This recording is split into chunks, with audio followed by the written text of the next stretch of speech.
All right, guys and girls, come on in, come on in. I'm back at you with another video, another hot video. This is a big chop. So my guy, he's been wearing these dreads for years. For whatever reason, he wanted to cut them off.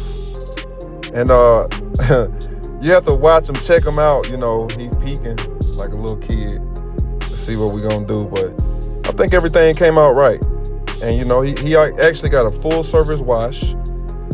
And it's a natural haircut. We didn't do any enhancements.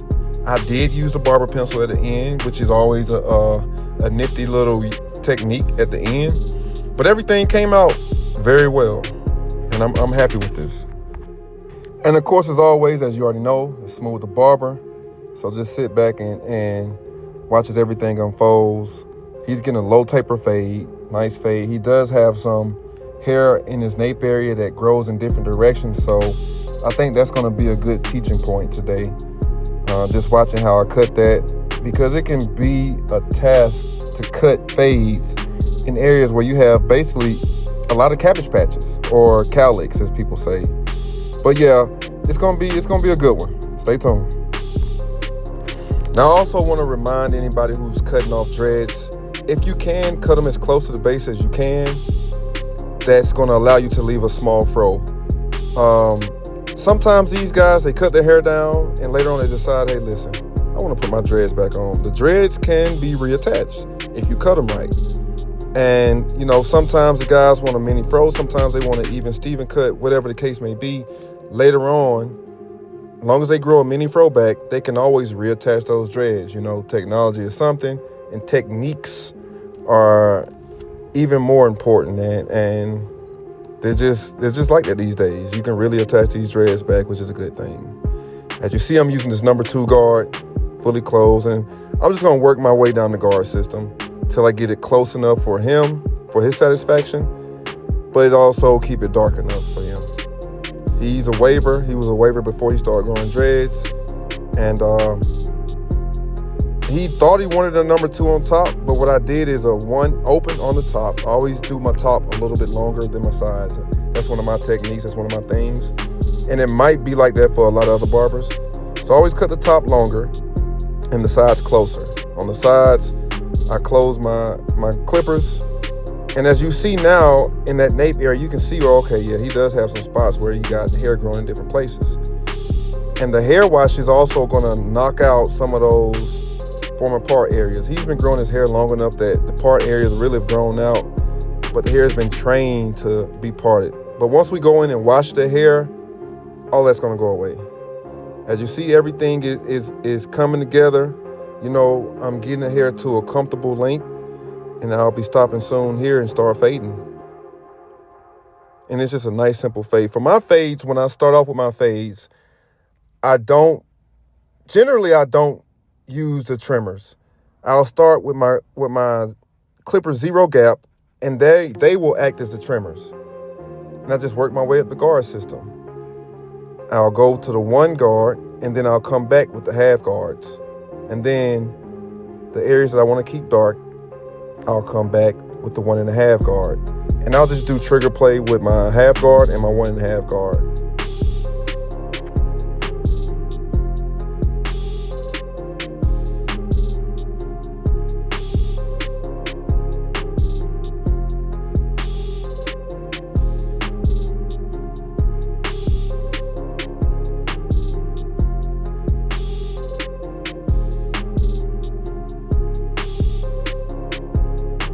Okay, so I'm in the nape area, and as you guys see, he has hair growing in multiple directions.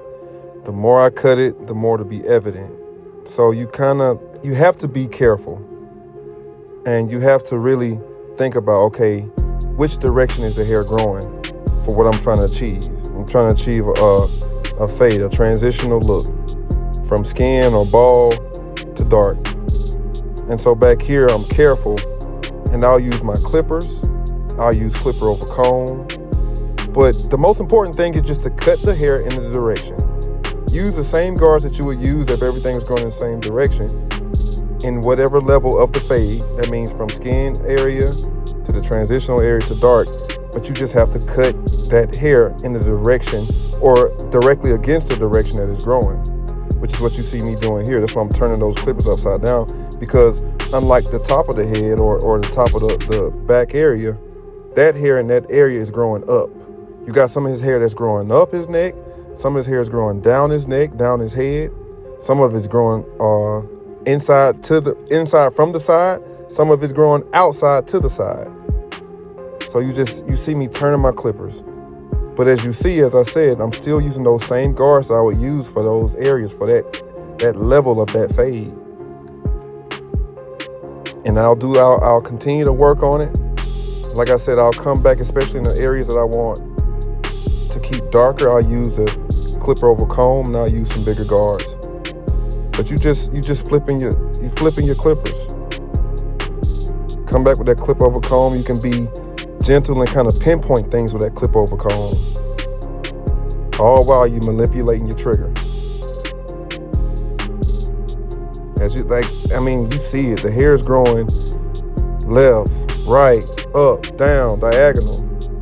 It's just like this for some people. I have a cowlick in front of my head. Fortunately enough, I know it's there. Also, on the side of my head, I also have hair that grows in a different direction as opposed to what we might generalize as normal. So from there, man, just enjoy this hair wash. I scrub everything good, and I do go over things twice and sometimes 3 times. But for my client, it's just a time to relax, especially for a guy who just cut dreads off. This obviously feels great. The man's eyes are closed. He kept them closed. And I'm applying enough pressure, but I'm not like overly pressing. But yeah, just enjoy the shampoo. Again, I apply the shampoo twice and rinse twice, and sometimes I'll reapply 3 times and rinse 3 times. But also, barbers, make sure you invest in those shampoo brushes. You can get in there and just scrub the hair real well. You don't have to use the fingers. I'll use my fingers the first go around and then come back with that scrubbing brush. And it really helps. It really helps.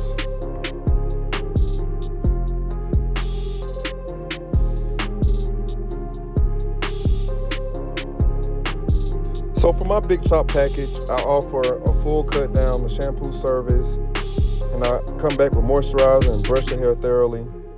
I do all that, enhancements, everything. That's a full big chop service for me. So here what you see me doing is I'm brushing the hair, I'll start drying the hair, then I'll come back and reapply some styling foam to really make the hair lay down.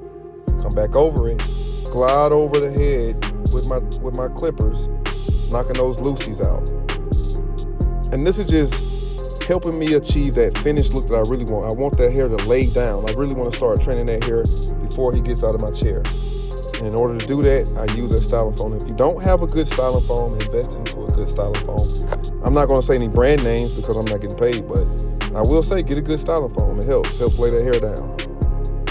I really prefer for my clients to get their hair washed by me because I want to cut your hair down, wash all the dirt and all the loosies out of your hair, and then finish my cut with a good, especially if I'm enhancing at the end. That way you have to go home and do nothing. You don't have to go home and wash your hair to get the loosies out. You should always make sure your hair is clean with no dirt and grease in it before you come. But just in case you didn't, getting a good shampoo service is the right way to go. But here again, I'm using shear over comb. I use multiple techniques for my haircutting services. That's just, what I like to do. I like to be versatile. I like to be able to adapt techniques to every head. I mean, there's no one way to really get a job done. But that shear over comb, especially really with any fade, they can really help that blend come together. And you can pinpoint some of those dark spots with that shear over comb, that taper comb and those shears. So never box yourself in. Always think freely, think outside of the box. What techniques do I have in my arsenal help me to achieve this desired outcome? So never box yourself in. And the techniques that you use on straight hair can be used on coarse and curly hair. The techniques that you use in coarse and curly hair can be used on straight hair. Again, I'm coming back with the shear over comb in the back area too. As I said, those shears can really help you pinpoint things. That comb and shear can really help you pinpoint. See those bulk areas back there. When everything is all said and done, it'll all come together. That's another thing. Stay patient and trust in your process and your techniques. Right here, I'm getting everything sticky. I'm getting everything stiff. Got the holding spray on them. And as I said earlier, I come back with that styling foam, lay everything down. Really just lay everything down. I can't wait till his waves start really popping so we can do a video from this to him fully waving. That's gonna be dope.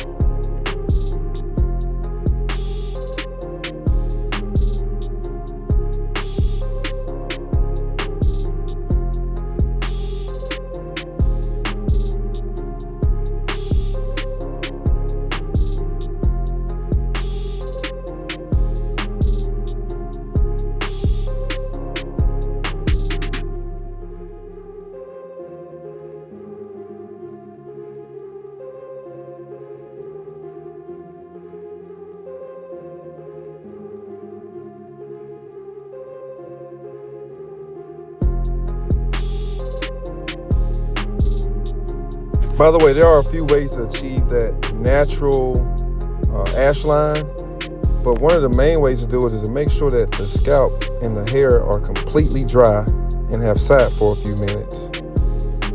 But right here, of course, I'm just cleaning up everything on the face, doing what we do.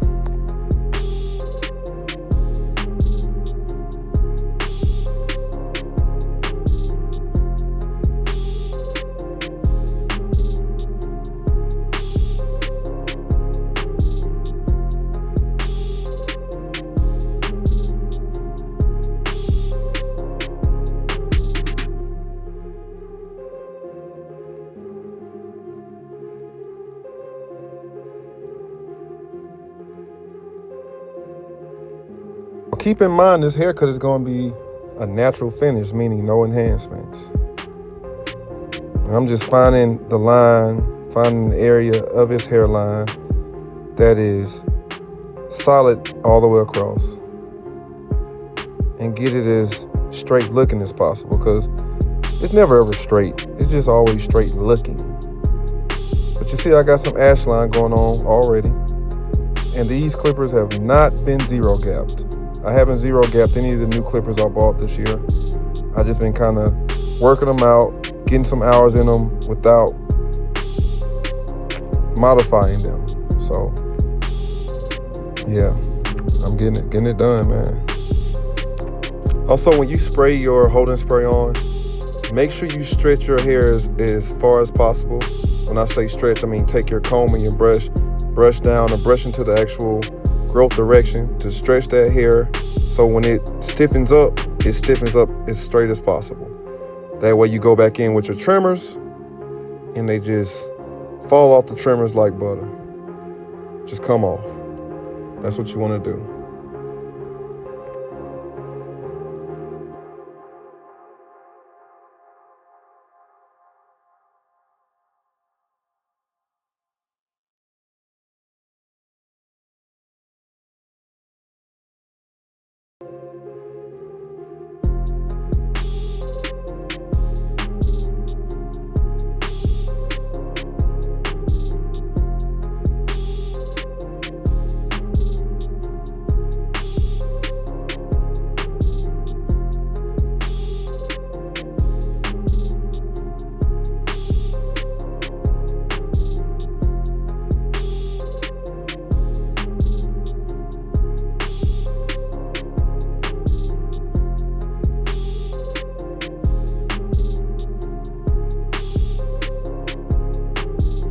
As I said earlier, I usually go in with my tapers, with my clippers first, but I always come back typically with my trimmers and kind of ball that area. As you see, those areas where that hair is growing wild at, it just is like it's never enough, especially if you're something like a perfectionist or you just want your cuts to really be on point. And this is a time that I did use the Barber pencil. That's why you can see it in that corner right here. And I try to get my trimmers that aren't zero gap, because I might have to go over that same area a few times. If your trimmers are zero gapped, it might cut your client open if you go over that same area too many times. But when they're not zero gap, it's just fine. And everything else, man, I'm finishing up. And I'm always going to finish with that razor. Every haircut I do, I'm going to finish with that razor. But as always, man, if you haven't subscribed, make sure you subscribe. Make sure you share. Make sure you tell some friends. If you like this content, let me know. I'm always open to criticism. You know, don't be a-holes about it, but I do respect criticism. So follow me on TikTok at smooth_the_barber. Follow me also on Instagram, smooth_the_barber, and Facebook, Iconic Fades. I do also have, my shop also has Instagram page, and that's also Iconic Fades. But thank you for watching. I hope you like it. This is a natural big chop haircut. This is how everything finished up. Low taper fade. And as time goes on, I'll keep you guys in line, in tune with his waving journey. Stay smooth.